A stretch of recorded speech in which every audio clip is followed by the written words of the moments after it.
대호 3 그리고 4주의 일진사주 명리학 제286강 시작하도록 하겠습니다. 오늘은 양력으로 2019년 8월 19일이고요. 음력으로는 2019년 7월 19일에 해당이 됩니다.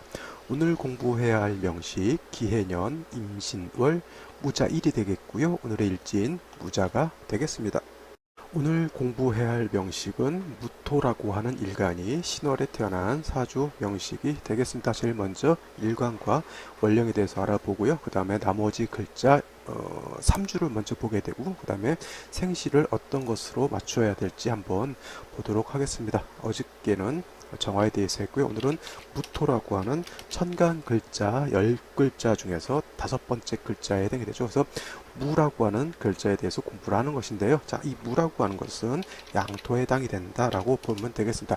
음양 오행으로 구분하게 되면 무라고 하는 5번째 글자 양에 해당이 되는 글자고요. 그 다음에 오행 목화토금수라고 하는 것으로 볼 때는 무라고 하는 것, 토, 즉 흙의 기운을 가지고 있는 그러한 글자에 해당이 됩니다. 그래서 내일은 또 음토에 대해서 또 공부를 하겠지만은 같은 토라고 하더라도 무토라고 하는 양토, 그 다음에 내일 공부하게 될 기토라고 하는 음토는 똑같은 토지만 그 성향 자체가 다르다라고 이렇게 볼 수가 있겠습니다. 사람이 태어날 때 쌍둥이도 태어나고요, 새 쌍둥이도 태어나고 네 쌍둥이도 태어나지만은 같은 어머니 한테서 태어난 쌍둥이다 하더라도 걔네들이 똑같은 생각을 가지고 있는 것이 아니고 그다음 각자 나름대로의 어떤 자기만의 어떤 사고 개념 체계가 따로 있듯이 토라고 하는 것도 크게 봤을 때는 하나의 토이지만은 그것을 음양으로 구분하게 되면 같은 토가 아니다라고 하는 겁니다. 그래서 오늘 공부하게 되는 무토는 양토라고 하는 것이고요.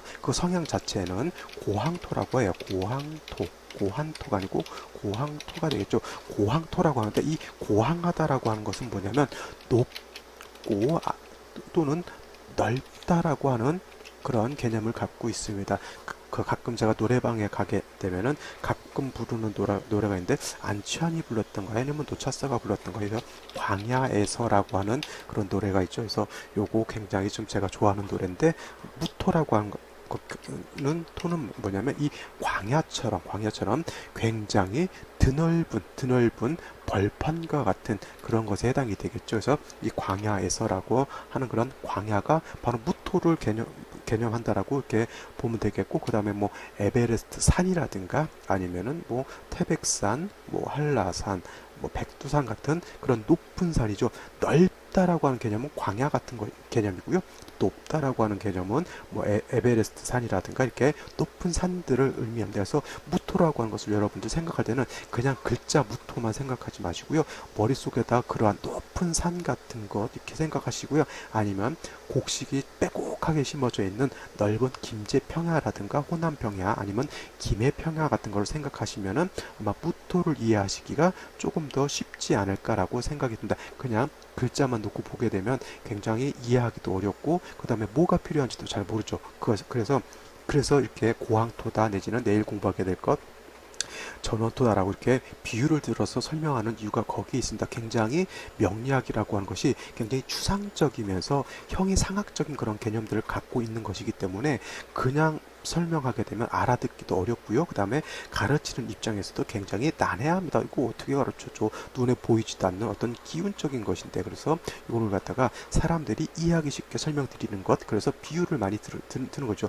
옛날 고승들 있죠. 만약 도력이 굉장히 많은 그 스님들 뭐 옛날에 조주라는 사람이라든가 아니면 가까운 우리나라에서도 뭐 무슨 성철 스님이라든가 그 다음에 뭐 법정 스님이라든가 이렇게 좀 공부 많이 하고 기도 많이 하시는 그런 스님들이 있죠. 근데 이 스님들이 어떻게 돼요? 자기네들이 터득한 어떤 진리라든가 어떤 이치 같은 것을 설명하기가 굉장히 난해하잖아요. 그래서 사람들한테 이렇게 비유를 많이 들어서 방편 같은 것으로 해서 많이 설명을 드리는 거죠. 그래서 이 명리라고 하는 것도 굉장히 좀 난해하고 추상적인 것이라 이렇게 고항토다 이렇게 뭐 넓은 들판과 같다, 경금은 무쇠와 같다 이렇게 설명을 드리는 것이지 경금이 곧 무쇠라 이렇게 생각하시면 안 되고요.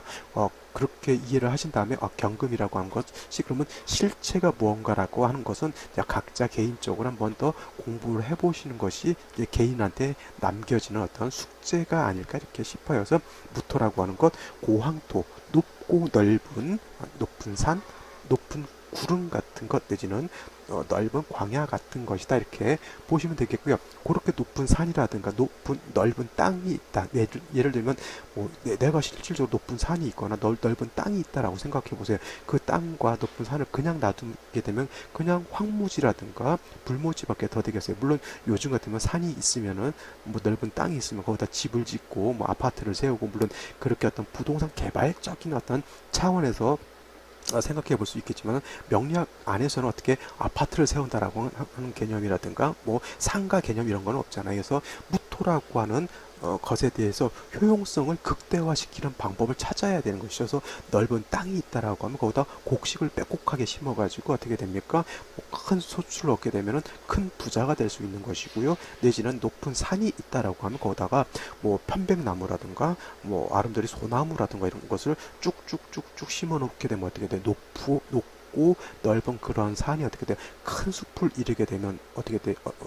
숲을 이루게 되면 나 혼자 사는 것이 아니라 그 넓은 그런 숲에 각양각색의 어떤 식물이라든가 들꽃이라든가 동물들이라든가 이런 것들이 다 깃들어서 이렇게 살 수 있는 포용력 있는 그러한 어떤 용도가 있는 그런 땅이 되겠죠. 그러한 것이 바로 무토라고 하는 것의 어떤 용도라고 하는 것입니다. 그래서 무토나 내일 공부하게 될 기토나 똑같습니다. 뭐 그러한 어떤 만물이 자생할 수 있는 여건을 만들어주는 어떤 터전과 같은 것인데 무토라고 하는 것은 약간 보다 기토에 비해서 보다 크고 넓은 개념이라고 하면 내일 공부하게 될 기토라고 하는 것은 무토에 같이 크고 넓은 개념이 아니라 작은 개념, 그냥 집안의 텃밭 같은 개념이기 때문에 약간의 그 용도적인 차원에서 달리 봐야 된다. 그리고 성향이 다르니까 취용하는 용신 같은 것도 다르겠죠. 그래서 무토 같은 경우는 간목 같은 것이 일단은 있어 주어야지만 무토로서의 용도가 생긴다라고 볼 수가 있겠습니다. 왜냐하면 무토라고 하는 것은 높은 산 넓은 땅이잖아요. 그래서 이 무토를 표현할 때 후중하다라고 하는 표현을 씁니다. 후중하다. 이 후중이라고 하는 것이 한자 개념으로 뭐냐면 두텁다라고 하는 것이죠. 큰 땅이라든가 넓은 땅은 어떻게 해요? 땅이 굉장히 깊잖아요. 내지는 높이 올라갈수록 또 땅이 첩첩첩첩 쌓여져 있죠. 우리 옛말에 첩첩삼중이라는 말이 있습니다. 그죠? 첩첩첩첩 흙이 많이 쌓이고 많이 겹치게 되면 어떻게 돼요? 첩첩산중과 같은 그렇게 두텁고 무거운 그런 흙이 되는 것이죠. 그래서 이러한 흙이 다져지면 물론 바위 덩어리 토생금에서 금을 생할 수 있는 그런 여건도 물론 있을 수는 있겠지만 원래 무토라고 하는 것은 토생금에서 금을 생하는 용도보다는 나무라든가 이런 것이 있어가지고 큰 숲을 이루어서 모든 만물이 살 수 있는 그런 여건, 터전을 만드는 것이 원래 무토의 여건이다. 무토의 용도다라고 이렇게 본다라고 하면 가장 중요한 건 간목이 없어서는 무토로서의 용도가 나타날 수 없다 이렇게 보시면 되겠고 간목이 있은 연후에는 반드시 물이라고 하는 것과 그 다음에 불이라고 하는 것이 있어야 되는데 여기서 물이라고 하는 것은 산에 나무를 심었는데 물이 없게 되면 어떻게 됩니까? 나무가 마르게 되고요. 나무 뿌리가 다 마르게 되고 나무만 마르는 것이 아니라 무토 자체도 물기가 없으면 어떻게 돼요? 마른 땅, 사하라 사막의 그런 마른 사막과 같은 그런 땅이 돼서 불모지가 될 수밖에 없겠죠. 그래서 여기서 물이 필요하다라고 하는 것은 토라고 하는 것도 윤택하게 만들어 주어야지만 나무를 심어도 어떻게 됩니까? 나무가 자랄 수가 있겠고요. 그 다음에 물이 있어야지만 나무가 어떻게 뿌리로 물을 흡수해서 또 토하고 목하고 서로 간에 어떻게 돼요? 융화해서 살 수가 있는 겁니다. 원래 목극토라고 하잖아요. 목극토. 목이 토를 극한다라고 하는 것이 개념이 있어. 그러면 목이라고 하는 것이 토를 극한다고 해서 파극해서 없애버리고 못 살게 굴고 그러느냐? 그렇지 않고요. 토라고 하는 것은 나무가 있어야지만 토로서 존재를 하는 것이고요. 그 다음에 나무라고 하는 것도 흙이 있어야지만 그 흙에다가 뿌리를 둘 수 있기 때문에 서로 간에 공존하는 것이고요. 공생하는 그런 관계가 된다라고 하는 겁니다. 자, 남자하고 여자하고 남자가 양이 되고 여자가 음이 되잖아요. 서로고 그 다음에 육친으로 놓고 보더라도 남자는 여자한테 관성이 되는 것이고요. 여자는 남자한테 재성이 되죠. 그러면 관성이 재성을 극하잖아요. 관성이 일간을 극하고, 그죠? 그 다음에 일간은 관성의 어떤 극을 받게 되는데, 그렇다고 해서 서로 맨날 남녀가 결혼해서 부부지간에 맨날 귀때기 때리고 싸우느냐? 그렇지 않죠. 남자는 어떻게 됩니까? 남자로서 밖에서 일을 하고 집안의 가정을 어떻게 돼요? 안전하게 외부로부터 다른 사람들로부터 해를 당하지 않도록 남자로서 내 울타리를 지켜주는 그런 것이 양, 즉 남편에 해당이 되는 그런 몫에 해당이 되는 것이고요. 여자는 그 울타리 안에서 아기도 낳고 또 집안일도 하고 그 다음에 집안을 화목하고 아기자기하게 꾸려 나가는 것이 또 여자의 어떤 덕목이 아닐까 싶습니다. 물론 이거는 이제 이렇게 얘기하면 고리타분하게 아직도 조선시대 같은 얘기를 한다 이렇게 말씀하실 수는 있겠지만 원래 이것이 음양 오행의 이치라고 하는 겁니다. 옛날 선사시대, 옛날 고생들에던 지금은 남자 위주의 부계 사회지만 옛날은 목의 사회였죠. 왜냐하면 남자들은 밖에 나가서 산짐승을 잡아오고 하다 보면은 밖에 나가서 있는 경우가 많고요. 밖에 나가서 죽는 경우도 많잖아요. 그러면 남자가 집안 안에서 이렇게 가장으로서 집안을 이끌어가고 하는 것은 남자보다는 여자가 하게 돼 있어서 아이를 키우는 것이라든가 이런 것들은 다 여자 중심으로 가게 돼 있죠. 그러니까 옛날은 목의 중심 사회였더라고 하면 이제 시대가 약간 이제 발전해 가면서 이제 남자라고 하는 것이 이제 뭐 가정을 좀 이끌어가고 하면서 이제 부계사로 진화를 했는데 앞으로의 사회는 또 다시 이 목의 사회로 이렇게 넘어가는 그런 때가 되지 않나 이렇게 생각이 들긴 합니다. 요즘 또 옛날에 비해서 여권 신청도 많이 되고요 하면서부터 여성분들의 어떤 입지라든가 이런 것이 아직은 많이 미흡하다 하더라도 그러한 상황이 앞으로도 좀 더 전개될 가능성이 크다 이렇게 볼 수가 있겠습니다. 그래서 목극토의 개념이라고 하는 것, 관성의 일간을 극한다 하더라도 그거는 극해서 파극시켜주는 것이 아니라 서로 상생하고 서로 공생하고 공존하는 그런 관계이지 파극해서 없애버리는 그런 관계가 아니다. 즉 다시 말해서 간목이 무토를 극하고 무토가 간목을 필요로 하는 그런 관계는 간목은 무토를 봄으로 인해서 간목이 뿌리를 내리면서 사는 것이고요. 무토라고 하는 것은 간목이 없다라고 하면 불모지, 황무지밖에 될 수밖에 없고요. 무토로서의 어떤 존재 목적이 없어지는 거하고 똑같습니다. 그래서 무토라고 하는 것, 간목 필요하고요. 그 다음에 그러기 위해서 물이라고 하는 것, 그 다음에 불이라고 하는 것이 필요한데 물이라고 하는 것은 뭐 시냇물도 될 수가 있겠고요. 뭐 강물도 될 수가 있겠고 아니면 하늘에서 내리는 이슬이라든가 비 같은 것도 될 수가 있겠죠. 그래서 임수도 필요할 수가 있겠고 경우에 따라서는 개수가 필요할 수도 있는데 무토라고 하는 건 기본적으로 필요한 수는 개수를 좋아하는 것이고요. 그 다음에 5월과 같이 굉장히 화가 왕할 때는 개수가 조금 부족하고 임수를 필요하는 경우는 간혹가다 있습니다. 그래서 중요한 건 개수가 필요한 것, 그 다음에 불이 필요하다라고 하는 것은 쉬운 말로 뭐냐면 추울 때는 따뜻하게 해줘야 되는 것이고요. 그 다음에 4, 5, 미월 여름이라 하더라도 왜냐하면 나무라든가 이런 것들은 어떻게 돼요? 장렬하는 햇볕을 받아야지만 나무가 광합성 작용을 해서 자랄 수가 있는데 햇볕이 없다라고 하면 나무가 죽게 되는 것이고요. 나무가 죽으면 흙도 따라서 썩게 될 수밖에 없다라고 하는 겁니다. 그래서 여기서 필요한 분은 반드시는 아니고 병화라고 하는 것이 필요한 것이고요. 만약에 병화가 없을 때는 정화를 쓸 수는 있겠지만 정화를 쓰는 사람하고 병화를 쓰는 사람하고의 공력의 차이는 엄청난 차이가 있다. 이렇게 정리를 해두시면 되겠습니다. 이것이 기본적으로 무토라고 하는 것의 특징이 되겠고요. 요 무토라고 하는 것 지금까지 장황하게 설명드렸던 것 단 두 글자로 이렇게 두 단어로 설명하게 되면 양토다라고 하는 것과 그 다음에 고황토다라고 하는 것 이 두 가지를 압축해 놓고 볼 수가 있겠죠. 그래서 여러분들은 딱 이걸 들으시고 일단 무토라고 하는 것 양토의 고황토다 그냥 고황토라고 하는 것을 너무 추상적으로 생각하지 마시고 밖에 내다보십시오.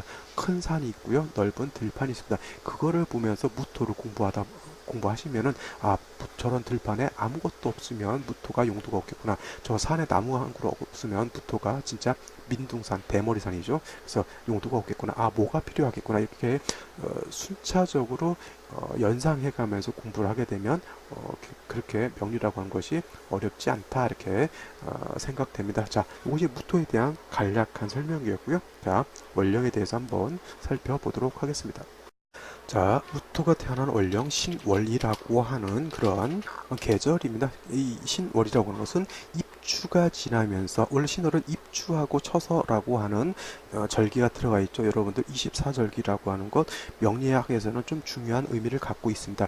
여러분들 인월이다, 묘월이다, 그다음에 1월이다, 2월이다 표현하는데 1월, 2월 이렇게 음력, 양력 이런 게 중요한 것이 아니라 사주 명리에서 월을 표현할 때는 12지지, 지지로서 표현하잖아요. 인월, 묘월, 진월, 봄으로서 양력으로는 되게 2, 3, 4월 정도에 해당이 되는 거고요. 그 다음에 4, 5, 미월은 양력으로 2, 3, 4, 5, 6, 7월 정도 이렇게 해당이 되고, 그 다음에 신유술월은 가을로서 8, 9, 10월 정도 해당이 되는 것이고요. 그 다음에 해자축월은 겨울로서 11, 12, 그 다음 1월까지 이렇게 보시면 되는데, 처음 공부하시는 분들은 그냥 일반적으로 알파벳 1월, 2월 그것도 양력 다르게 음력 다르게 이렇게 살아오셨기 때문에 처음엔 좀 많이 생소하실 거예요. 인월하면 인월이 몇 월이었더라 이렇게 생각하시는 분들이 처음엔 있고요. 그 다음에 저도 처음에 공부할 때는 이런 것이 굉장히 좀 헛갈리죠. 그죠? 원래 내한테 익숙했던 것인데 그 익숙했던 것을 버리고 나서 새로운 것을 또 이렇게 받아들이려고 하면 혼동이 많이 생깁니다. 그것도 어렸을 때는 새로운 것을 빨리빨리 받아들이지만은 나이가 들면 들수록 어떻게 됩니까? 그죠? 습이 계속 생각과 몸에 배어 있다 보면은 그 습을 버리고 새로운 어떤 것을 받아들이기가 굉장히 좀 어려워집니다. 그래서 중요한 것은 뭐냐면 그러한 습관에 들었던 것을 빨리 좀 버리고 내지는 좀 절제를 시키고 새로운 것을 받아들이기 위해서는 뭐냐면 계속해서 반복하는 것밖에 없습니다.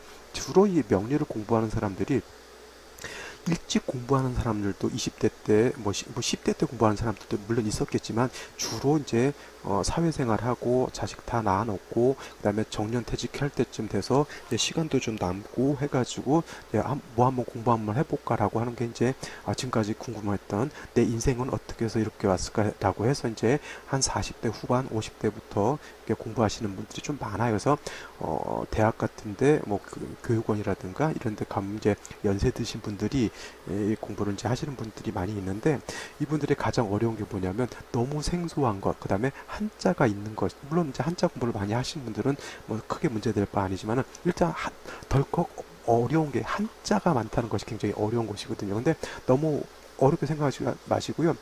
명리학에서 쓰는 한자는 거의 정해져 있습니다. 크게 많은 것이 아니고요. 쓰는 용어 정도만 좀 암기하시면은 뭐 문제가 되지 않는데, 그래서 제가 무한 반복하는 것, 무토 할 때는 다 한자 한글을 다 같이 써주잖아요. 그래서 이거 보시면서 한두 번씩 써주면은 쓰면서 외우면은 크게 문제될 건 아니고, 중요한 것은 한 번 자신의 머리를 믿고 한 번 쓰고 나서 그 다음날 당연히 생각나겠지 이렇게 생각하지 마시고요. 날마다 외우셔야 되고, 그 다음에 틈틈이 육식갑자 같은 거 외우시는 것이 좋아요. 육식갑자를 외울 때는 순서대로 외우고요. 그 다음에 거꾸로도 외우고 종횡으로도 이렇게 다 외우셔야 됩니다. 그래서 쉬운 말로 육식갑자 같은 경우는 뭐냐면은 우리가 산수를 배울 때 구구단 있잖아요. 구구단. 그죠? 구구단하고 똑같은 거예요. 육식갑자를 빨리 머릿속에서 외워서 내 머릿속에서 뭐라 그럴까 자유자재로 구사할 수 있으면은 명리학을 받아들이는 그러한 속도도 굉장히 빨라집니다. 왜냐하면 육식갑자라고 하는 게 다 한자잖아요. 그 다음에 그것을 갖다가 자유자재로 구사할 수 있다라고 하면 쉬운 말로 모내기라든가 씨를 뿌릴 때 밭을 정지해서 다 밭을 이렇게 정리를 해놓는 거하고 똑같습니다. 내 머릿속에 어떤 명리라고 하는 것이 이게 뿌리 내릴 수 없는 그러한 불모지라고 하면 빨리 60갑자 정도를 빨리 외워놓게 되면 그 머릿속에 있는 것을 다 평탄화 시켜가지고 말끔하게 씨를 심을 수 있는 명리라고 하는 것을 받아들일 수 있는 여건을 만드는 거하고 똑같습니다. 그래서 그거를 갖다 하루 이틀 새에 외우려고 하지 마시고요. 그거 프린트 해가지고 화장실 같은 데 걸어놓고 내지는 요즘 뭐랄까 핸드폰이 좋잖아요. 자, 본인 스스로가 갑자을적 병인정유 무진기사 경호심 임신 개요 갑수를 이렇게 쭉 해가지고 쭉 외운 다음에 그걸 계속 듣고 다니시면은 그냥 저절로 외워집니다. 어렸을 때 우리 노래 외울 때 가사를 보면서 외운 경우도 있겠지만 저 같은 경우는 계속 듣다 보니까 외워지는 거예요. 그런 식으로 해서 문명의 이기라고 하죠. 핸드폰이라든가 이런 것들은 좀 많이 활용하는 것도 공부하는 데 있어서 큰 도움을 받을 수 있다라고 이렇게 말씀을 드릴 수가 있겠죠.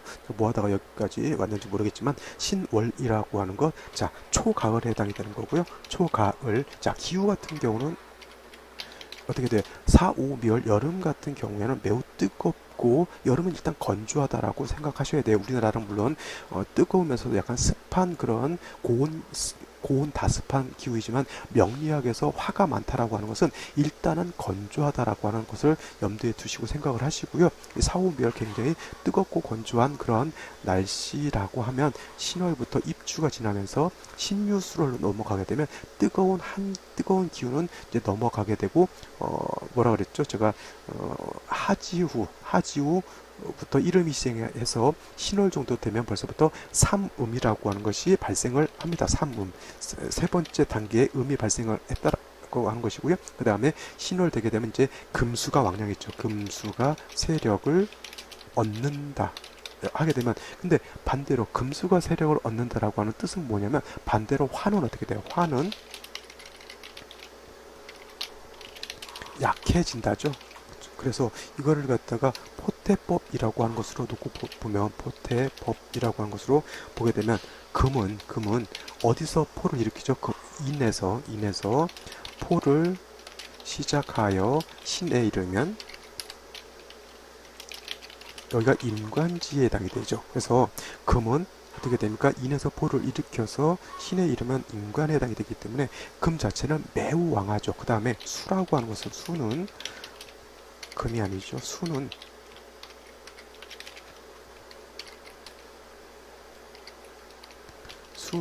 어디서 포를 일으켰죠? 사에서 포를 시작하여 신에 이르면 여기가 어떻게 돼요? 장생처에 해당이 돼요. 그래서 금도 왕하고 수도 왕합니다. 근데 금수를 두 가지만 놓고 봤을 때는 수보다는 금이 더 왕한 것은 당연한 것이고요. 그 다음에 화토가 있죠. 화토는 화토동궁하여, 화토동궁한다라고 하는 것은 화토는 같이 움직인다는 뜻이에요. 그래서 금은 따로 움직이고 수도 따로 움직이는데 화토는 같이 움직인다라고 하는 겁니다. 화토는 화토동궁하여 해에서 포를 시작하여 신에 이르면 여기가 병지에 해당이 돼요.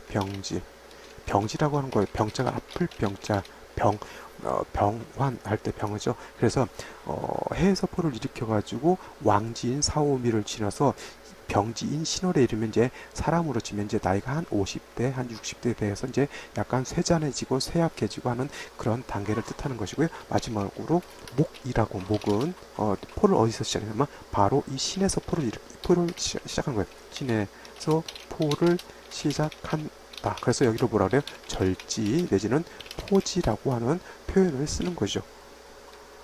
그래서 가장 약한 것은 목이라고 하는 것이 가장 약한 것에 해당이 됩니다. 근데 중요한 것은 일간이 중요한 거잖아. 일간무토라고 하는 것도 신에 이르게 되면 어떻게 됩니까? 여기가 병지에 해당이 되어 있기 때문에 일간은 약한 그런 상황이 되는 것이고요. 근데 반면에 금이라고 하는 것, 무토 입장에서 금은 어떻게 돼요? 식신이나 상관이죠, 상관. 근데 신금 자체는 여기 있는 신금 같은 경우는 식신에 해당이 되는데 일간은 약하고 식신은 금은 왕한 것이죠. 그러면 이거를 놓고 보면 일간은 약하고 식신은 금이 많으니까 많은 왕한 금이 일간의 기운을 많이 빼가죠. 그죠? 원래 금이라고 하는 것은 토가 생하는 건데 내가 여력이 있고 내가 힘이 있으면 내가 생하지만은 내가 힘이 없는데 식상만 많으면 내가 생하는 것이 아니라 식상이 나의 기운을 빼가는 거하고 똑같아요. 예를 들면 이런 것이죠. 강아지가 치와와라든가 이렇게 작은 강아지가 한 마리만 새끼를 낳으면 그 작고 연약한 개가 새끼 한 마리를 충분히 젖을 주면서 키울 수가 있지만 작은 뭐 말티즈라든가 이런 것이 눈치 없게 새끼를 5마리씩 낳으면은 그 작은 어미 한 마리가 5마리를 다 키우지를 못합니다. 근데 새끼들은 서로 살겠다고 엄마한테 젖을 달라고 떼를 쓰는 거죠. 그러면 이때는 말티즈 한 마리가 낳은 식상 5마리 새끼잖아요. 얘네들이 엄마의 기운을 쪽쪽쪽쪽 빠는 거하고 똑같습니다. 그래서 무토가 신월에 태어났을 때는 약한 무토가 왕한 식상을 만난 것이기 때문에 이와 같이 무토의 기운이 약한 무토의 기운이 더욱더 기력이 어떻게 돼요? 약해지는 것이죠. 이거를 갖다가 설명하기를 설기태과 내지는 설기과다라고 하는 거예요. 과다. 자, 아시겠죠? 설기라고 하는 것은 뭐예요? 설자가 설사할 때 설자예요. 요 설자라든가, 요 설자 똑같은 설자인데 한자가 다르죠. 기가, 나가는 거잖아요. 기가 빨려 나가는 거하고 똑같아요. 설사하다라고 하는 거다. 싸다, 누다라고 하는 거죠. 기를 싸는 거예요. 그러니까 설사를 할 때는 내가 몸이 안 좋으니까, 뭔가 장이라든가 이런 게 안 좋으니까 설사를 하는 거죠. 기를 내가 과설시키는 것은 내가 건강해서 기를 이렇게 내뿜는 것이 아니라 뭔가 문제가 있으니까 내 기운이 빠져나가는 것이죠. 내가 운동을 해서 내가 어떤 기운을 발산하는 거하고 내가 이상하게 다른 것으로 해서 기가 빠져나가고 하는 건 다르죠. 그래서 설기라고 하는 것은 마치 설사하는 거하고 똑같은 개념으로 생각하시면 돼요. 여러분 하루에 설사 3번 이상 5번 정도 하잖아요. 다리가 후들후들거리고 하늘이 노래지면서 아무것도 하기가 싫어집니다.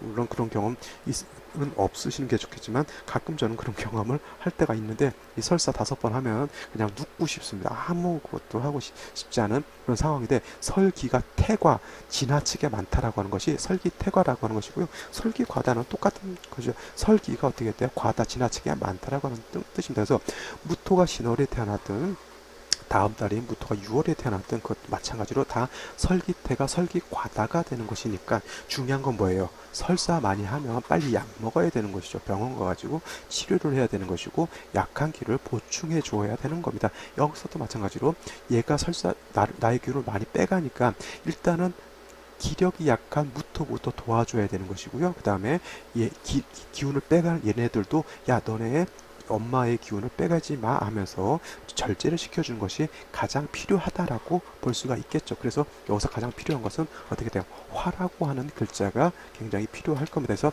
화가 있게 되면 이 화는 화생토해서 토를 생조해줘서 무토에 약한 기력을 보충시켜주는 역할을 할 것이고요. 그 다음에 이 화라고 하는 것은 두 번째로서 엄마 무토의 기운을 뺏어가는 도둑질을 해가는 금의 기운을 화극금에서 또 절제시켜주는 두 가지 역할을 하게 됩니다. 그래서 무토가 신월에 태어나게 되면 기본적으로 설기태과 설기과다가 되는 상황에서 인성을 보게 되면 일간도 도와주게 되고요. 그 다음에 왕한 식신상관도 절제시켜줄 수 있는 그러한 환경이 될 수 있다라고 하는 겁니다. 물론 병화가 있는데 지지로 뿌리가 없으면 아무 용도가 없겠고요. 지지로 인목이라든가 지지로 오화 같은 것이 있어서 뭐예요? 병화일간이 좀 뿌리가 있어야 되고요. 아니면 지지로 뭐 인목이라든가 천간으로 간목 같은 것이 있어서 병화를 생쥐해 주어야지만 병화가 일을 튼튼하게 할 수가 있을 것이다 라고 볼 수가 있습니다. 그래서 병화 자체가 이렇게 세력이 있은 연후에는 개수 같은 것이 있어서 다시 무토를 어떻게 됩니까? 적절하게 윤택하게 해 주어야지만 무토 안에 심어져 있는 간목, 을목, 각양각색의 풀들이 잘 자랄 수 있을 것이다 이렇게 보면 되겠는데 물론 병화하고 개수하고 이렇게 예를 들어서 붙어 있으면은 병화하고 개수가 붙어 있으면 이 개수가 약간 병화를 좀 약간 괴롭히는 것이죠. 내지는 하늘에 태양이 떠 있는데 구름이 껴가지고 병화의 빛을 가리는 것이 되는 그런 상황이 되니까 약간 이렇게 떨어져 있는 것이 원격 이걸 이제 원격되어 있다 그래요. 원격. 그래서 이렇게 원격되어 있는 것이 좋다라고 볼 수가 있겠습니다. 이것이 기본적으로 무토가 신월에 태어났을 때 사주 배합법 가장 먼저 화가 있어야 되는 것이고요. 화가 충실하게 있은 연후에는 수라고 하는 것이 필요한데 수는 없어도 문제가 되지 않는 게 신중에 있는 임수 자체가 있기 때문에 뭐 다른데 간지로 수가 없다 하더라도 큰 문제가 되지는 않습니다. 근데 이제 목 같은 경우 무토라고 하는 것은 일간이 이제 화가 있어서 왕해졌을 때는 간목 같은 것이 있어서 또 소토소벽해줘야지만 무토의 용도가 있게 되니까 병화가 있은 연후에는 수목을 갖다가 배합을 해서 무토를 윤택하게 하게 되면은 무토가 어떻게 큰 숲을 이룰 수 있는 여건이 될 수 있다 이렇게 보시면 되겠습니다. 이것이 기본적으로 무토가 신월에 태어났을 때 사주를 어떻게 배합할 것이냐라고 이제 보는 것에 해당이 되고요. 자 이제 명식을 본 연후에 생시를 한번 살펴보도록 하겠습니다. 자, 간단하게 오늘의 명식을 보고 생시를 보면은, 자, 일단 무토가 신월에 태어난 명식이라고 말씀을 드렸고요. 자, 이거는 격계 차원에서 놓고 봤을 때는, 자, 무토가 신월에 태어나게 되면 무토가 신금을 보게 되면 식신에 해당이 되죠. 그래서 이거는 식신격에 해당이 됩니다. 이걸, 야, 무토가 신금을 보면 식신에 해당이 되니까 식신격에 해당이 된다. 이렇게 말씀을 드리는데, 이 사람이 무슨 말을 하느냐, 이렇게 약간 고개를 갸우뚱 하시는 분들은 일단은 제 강의를 듣는 거는 문제가 없지만은 다시 다른 분들이 강의하시는 것을 찾으셔도 되고요. 그래서 기초 강의 육신이라든가 일단 십간 십이지에 대한 기초 강의를 들으신 연후에 제 강의를 들으시는 것이 아마 이해하는 데는 크게 도움이 될 겁니다. 제가 지금 이렇게 일진사주 명리학이라고 하는 이 일진 강의는 기본적으로 명리 기초적인 것을 다 공부한 연후에 그런 것들을 종합적으로 공부할 수 있고 학습할 수 있는 그런 강의이기 때문에 초학하시는 분들이 듣기에는 굉장히 좀 난해하고 좀 어려울 수는 있습니다. 따지고 보면 약간은 중급 내지는 중급을 조금 벗어난 강의로 이렇게 생각하시면 되겠고요. 이 사람이 지금 뭔 말하는지 잘 모르겠다라고 하시는 분들은 아무 책을 봐도 되고 아무 강의를 들으셔도 되는데 신살 강의만 너무 집중해서 듣지 않으신다라고 하면 되겠고요. 그냥 십간십이지 천간합, 천간극, 그 다음에 지지, 형충해합 같은 것 정도, 그 다음에 지장간, 뭐 이 정도, 그 다음에 뭐 육친론 이 정도만 공부하시고 그냥 제 강의를 들으시면은 뭐 무난하게 이렇게 들으실 수가 있을 겁니다. 자, 그렇게 하시고 일단 또, 자, 식신격이라고 이렇게 봤는데, 자, 식신격이긴 하지만, 자, 일간은 약하고 어떻게 됩니까? 식신이 왕하기 때문에 아까 설기태과하다라고 말씀을 드렸는데, 자, 오늘 같은 명식은 월간의 임수라고 하는 것이 이렇게 투출되어 있죠. 그러면 이 임수라고 하는 것은 그냥 있는 것이 아니라, 신궁에는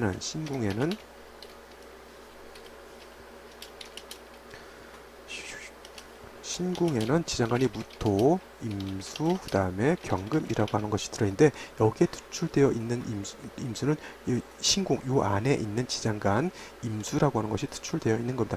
제가 지장간 말씀드렸는데 지장간은 또 목고 이렇게 하시는 분들 지장간을 찾으셔가지고 일단 암기를 해두시는 것이 명기 공부할 때 도움이 많이 되지 않을까 이렇게 생각이 됩니다. 그래서 사주의 격을 잡을 때는 이 월지에 있는 것 이것이 천간에 투출하지 않았을 때는 물론 신궁에 있는 무토는 제가 불용 쓰지 않는다라고 얘기를 말씀드렸고요.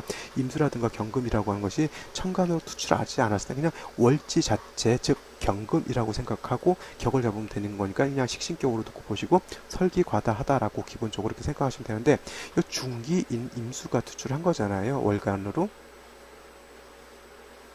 임수가 투출되어 있기 때문에 이 임수를 가지고 격을 잡는다라고 하면 원래는 식신격인데 임수가 투출했기 때문에 이거는 편재격으로 보시면 되겠죠. 무토 입장에서 임수는 재성에 해당이 되는데 양대양이니까 어떻게 돼요? 편재에 해당이 되죠. 편재격입니다. 근데 어떻게 돼요? 식신이 재성을 생하는 것이니까 물론 설기태가죠. 설기태과가 되지만 일단은 식신 생재하는 그러한 상황 국세는 되는 것이죠. 근데 식신생재가 되기 위해서는 설기태가 하기 때문에 약한 일간을 도와줘야 된다. 아까 제가 무토가 신월에 태어나면 이러이러한 것이 필요하다라고 말씀을 드렸죠. 근데 지금까지는 아직 글자 중에서 무토가 생조를 받는다거나 방신을 받는 글자는 없죠. 자, 연간을 보게 되면 기해라고 하는 것이 이렇게 투출되어 있습니다. 투출이 아니고 있죠. 자, 연지에 해수가 있으니까 어떻게 됩니까? 이 임수라고 하는 것 신의 뿌리를 두게 되고요. 그 다음에 임수라고 하는 것 해에도 뿌리를 둘 수가 있겠죠. 임수가 신을 보게 되면 장생이라고 그랬고요.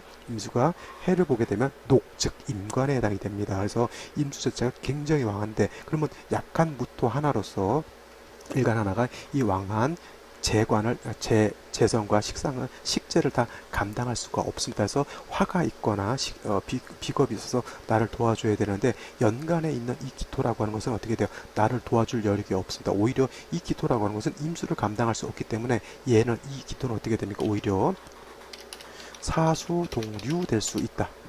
모래가 큰 물이 있으면 어떻게 돼요? 떠내려가는 그러한 형상이죠. 그래서 이와 같으면 기토는 있어도 도움이 되지 않고요. 오히려 나도 먹고 살기 힘들어 죽겠는데 자꾸 겁재가 있어서 놔둬 달라고 하는 그런 형국이죠. 그러면 비견 겁재가 특히 이렇게 뿌리가 없는 겁재는 어떻게 됩니까? 오히려 좀 거추장스러운 그런 존재가 될 수밖에 없겠죠. 도와줄 듯 하는데 결국 내막을 보면 나를 도와주지 않는다 이런 것이죠. 자, 일지를 보면 자수라고 하는 것이 이렇게 있습니다. 이렇게 자수가 있으면은 자 보십시오. 무토는 해에도 뿌리를 못 두죠.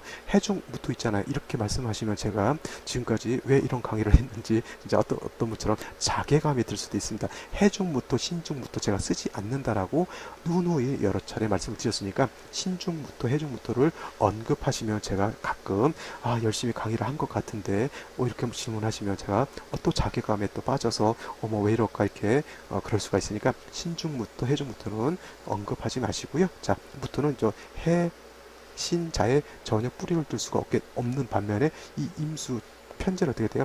자는 양인에 해당이 되고요. 임수 입장에서 그 다음에 임수 입장에서 해는 어떻게 됩니까? 녹을 깔고 있고요. 그 다음에 신은 장생입니다. 그러면 이거는 대단한 왕수예요. 그래서 거의 뭐 태평양 같은 그러한 물에 어떻게 돼요? 여기 그 조그만 섬 하나 있는 거죠. 저기 노래 중에 저 김원 중에 바위섬이라고 하는 그러한 노래가 있는데 제가 굉장히 좋아하는 노래인데 서 제가 김원 중에 바위섬 이렇게 했는데 그 노래 이렇게 하면서 고개를 끄덕끄덕 하시는 분들 제가 대략 나이대를 제가 짐작을 합니다. 뭐 하고 바위섬이라는 노래가 어떤 뭔가 이렇게 하시는 분들은 이제 40대 뭐 전후반에서 이전이 되겠죠. 그래서 바위섬 노래방 갔을 때 잘 부른 노래 아까 말했던 광야에서 내지는 또 김원중의 바위섬 이런 거 굉장히 좋아하는데 이런 경우가 어떻게 됩니까? 무토가 태평양에 있긴 한데 주변에 섬이 그거 육지가 아니라 섬에 바위섬 하나 이렇게 뿔고 나와 있는 거고 똑같죠. 의지할 데가 하나도 없죠. 외롭고 쓸쓸하고 가끔 가다가 뭐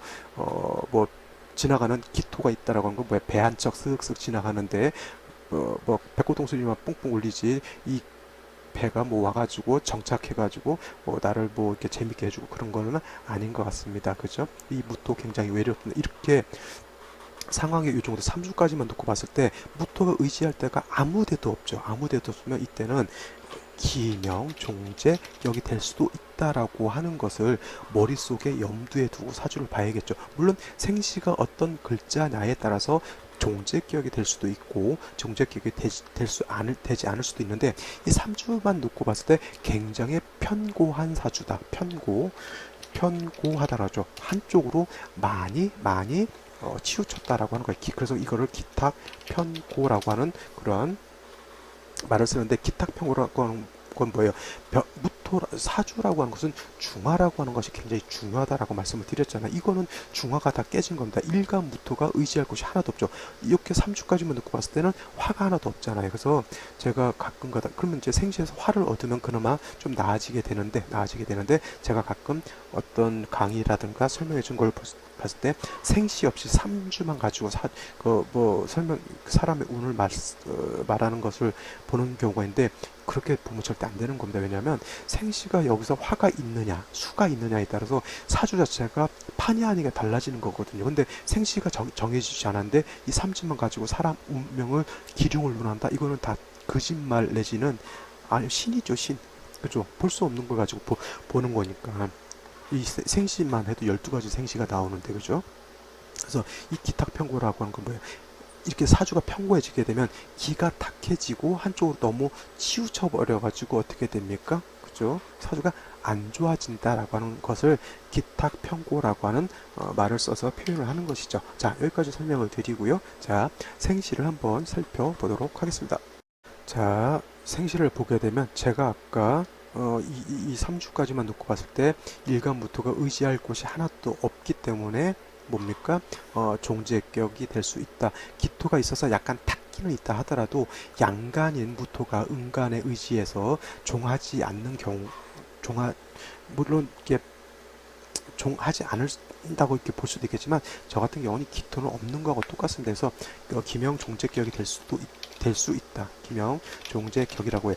종격을 이룰 때는 기명이라고 하는 글자를 꼭 붙입니다. 왜냐하면 나를 버리고 무토라고 하는 나를 버리고 재성을 쫓아가는 거하고 똑같아요. 남자 같은 경우는 약간 좀 표현이 그렇지만은 나를 버리고 처한테 그냥 이렇게 묻혀서 사는 거하고 똑같고 옛날로 따지면 대릴사이라고 하죠. 그냥 어렸을 때부터 남자를 데려다가 키우면서 이제 자기 딸하고 결혼시켜서 사는데 그냥 그가 처갓집에서 사는 거죠. 대릴사이 같은 거. 그것이 어떻게 보면 기명종제라고 이렇게 볼 수도 있는 것이겠죠. 자, 여기서 봤을 때 종제격이 될 수 있는 것이 어떤 것이 있을까요? 자, 임자씨 같은 경우 종제격으로 저는 볼 수 있다라고 볼 수가 있겠고요. 자, 그 다음에 경신시, 신유시, 계시 같으면은 저는 이거는 종제격이 될 수 있다라고 이렇게 보여준다. 왜냐면 임자시가 됐을 때는 무토가 자수 임수에 전혀 생존을 받지 않지만은 지지로 신자 회국의 전반이 다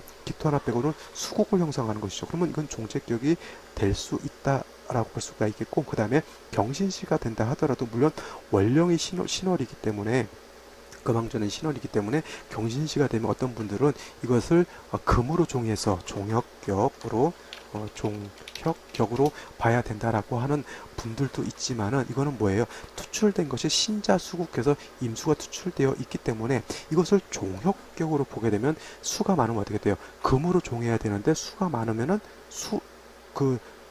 종한 오행이 왕해야 좋은데 종한 오행금이 너무 약해지는 것이죠. 그러면 이 경우에도 그냥 수로서 종하는 것으로 해서 그냥 종제격으로 보시는 것이 저는 타당하다고 생각하고, 똑같은 이치로 신유시도 똑같이 볼 수가 있겠고, 계시는 마찬가지로 임자시와 똑같이 전반이 다 수가 되기 때문에 이런 경우도 그냥 종혁격으로 보기보다는 종제격으로 놓고 보는 것이 타당하다라고 볼 수가 있겠습니다. 개축시가 된다라고 하면, 이 개축시가 된다라고 하면 신자 합하기 때문에 자축 합하지 않는 걸로 저는 봅니다. 물론 어떤 분들은 자축 합해서 토가 된다라고 보실 수도 있겠지만, 이렇게 수가 왕하게 되면 이런 경우에는 자축 합해서 토가 되는 것이 아니라 수로 되는 걸로 놓고 봐야 되는데, 이게 신자 합으로 보게 되면 이 토는 살아있거든요. 그러면 무토가 능히 축에 뿌리를 둘 수 있기 때문에 이거는 종제격이 될 수 없습니다. 단 이 사주가 한습이 굉장히 가중된 상황에서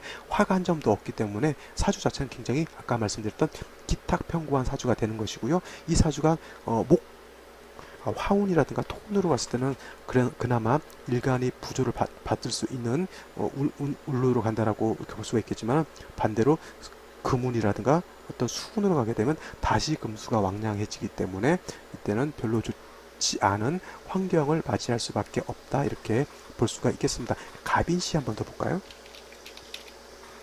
갑인시 같으면은 물론 금왕절에 수가 왕이죠. 이거 수가 굉장히 왕합니다. 제다신약으로 볼 수가 있죠. 이렇게만 놓고 보게 되면, 그죠? 근데 여기서 갑목이 있으면은 이 왕한 재성이 목을 생해 가지고 이 목은 어떻게 됩니까? 약한 무토를 파게 돼 있어요. 그러면 이 경우에는 수로 종하기도 그렇고 목이 있으니까 좀 애매하잖아요. 이런 경우에는 종격으로 보는 억지로 종격으로 볼 수 있겠지만, 저 같은 경우에는 이건 절대 종격으로 보지 않습니다. 왜냐하면 저 인이라고 하는 것이죠. 이 인궁에는 지장간이 뭐가 있냐면 무토, 병화, 간목이라고 하는 것이 있어요. 이때도 마찬가지로 인중에 있는 무토를 논하시는 분들은 제가 많이 미워할 겁니다. 인중에 무토 쓰지 않는다라고 생각하시고, 인중에 무토는 천간으로 투출하고 병화가 같이 투출하면 인중에 무토를 말할 수는 있지만은 그냥 일지 안에만 이 궁 안에만 있는 무토는 쓸 수 없다라고 놓고 보시게 되고, 제가 왜 갑인시가 됐을 때 종하지 않느냐 하면 바로 이 병화 때문에 그런 거예요. 인궁 안에 있는 병화가 아무리 약하다 하더라도 인중 병화가 있는 상태에서 양간은 털끝만치라도 의지할 곳이 있다라고 하면 종하지 않는다라고 하는 것이, 이것이 바로 양간, 즉 수컷의 기본 성질인 것이죠. 그래서 만약에 기토였다라고 하면 또 상황은 달라질 수도 있겠지만은, 기토였다면 갑인시가 절대 나오지 않겠죠, 그죠? 토니까 병인시가 되죠. 기토였다라고 병인시가 되면 이때도 종하기는 힘듭니다, 그죠? 종이 안 되죠. 병화가 있는데 종이 될 수는 없겠죠. 그래서 갑인시가 되면 굉장히 사주가 제살이 같이 왕해지는 거니 좋진 않지만은, 그래도 인궁에 있는 병화 때문에 종격은 될 수 없다라고 보시면 되겠고요. 그 다음에 병진씨 같은 경우도 병화가 투출돼서 좋을 것 같지만, 이 병화는 물론 당연히 이 사주에서 용신으로서 작용할 수 있겠지만, 월, 일, 시로 보게 되면 어떻게 됩니까? 신자, 진, 수, 국을 완전하게 갖추게 됩니다. 그래서 차라리 이렇게 되면 병화가 없다라고 하면 이것도 기명종직격으로 가는 것이 월등히 좋은 겁니다. 근데 뿌리 없는 병화가 이렇게 있게 되면 이 병화는 양중지존이라고 했죠. 그래서 병화는 뿌리가 없어도 용도 쓸 수 있는 기력이 있기 때문에 차라리 저 같았으면 병화 없다라고 하면 종하는 것이 월등히 좋습니다. 근데 이 병화 때문에 종을 할 수가 없다라고 하는 것이 가장 큰 문제가 되는 거죠. 차라리 종할 때는 종해버리는 것도 좋은 거예요. 근데 이거 같으면 인성 때문에 종하지 못하는 것이죠. 그래서 이거를 뭐 화기 뭐 유 인수위 불성이라고 유화기 이 뭐 불성국이면 뭐 입체 과방이다라고 해서 뭐 그런 뜻이 있는데 이렇게 되면 이제 더부살이 한다고 했어요. 더부살이 자기 집에서 사는 것이 아니라 양자를 간다거나 아니면 남의 손에서 이제 키우게 된다거나 아니면 아까 말씀드렸던 대릴사이죠. 자기 집에서 못 자라고 남의 손에서 이렇게 자라게 되는 그러한 좀 환경에서 고아가 부모님이 있는데 고아원 가는 경우도 있죠. 물론 부모님이 다 돌아가셔가지고 고아가 돼가지고 고아원 가는 것도 있지만은 부모님들이 내 아이를 어떻게 됩니까? 키우기 싫으니까 고아원 보내는 경우도 있고 우리 옛날 같은 경우는 해외 입양을 많이 보냈습니다. 왜냐하면 내가 부모가 키울 수 있는 여건이 안 된 그런 먹살기 힘들 때는 어떻게 됩니까? 그 아이들을 그냥 버립니다. 버리는 게 아니라 이제 그런 뭐 무슨 아동복지 있죠. 솔트가 무슨 그 아동복지 그쪽에다가 아이를 갖다 주면 거기서 이제 아이를 해외 입양하죠. 그와 같은 것들이 바로 좀 이러한 사주들이 왕왕 있을 수가 있다라고 하는 걸 100%는 아니더라도 그죠? 이렇게 더부살이 할 수 있는 그런 사주도 이렇게 있다라고 하는 거 명심해 두시고요. 그다음에 뭐 정사무호 기미 같은 경우는 일단 사주가 굉장히 편고하긴 하더라도 그나마 생시에서 정사무호 기미를 얻게 되면 이때는 절대 기명종제격은 될 수 없다 이렇게 보시면 되겠습니다. 오늘 여기까지 설명을 드리고요. 저는 내일 또 찾아뵙도록 하겠습니다. 강의 들으시느라고 고생 많이 하셨습니다.